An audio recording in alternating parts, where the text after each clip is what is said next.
Halo kaka Fela, toka Port Elizabeth hapo mjini South Africa. Kaka uko maskani? Weka loudspeaker, nataka wadogo zako wote wasikie bro. Nisikilize kitu kimoja kaka. Unaweza kuwa unachelewa kuamka watu wakajua maisha umeyapatia. Kumbe unapunguza ile muda wa kuteseka.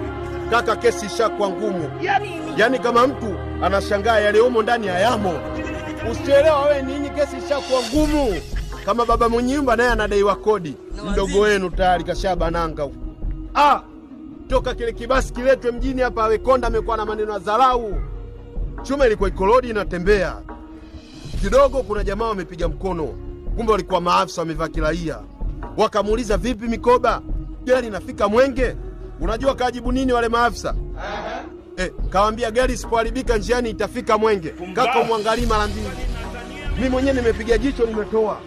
Wewe ambaye una moyo umwangalie mara mbili jinsi walivyofanya.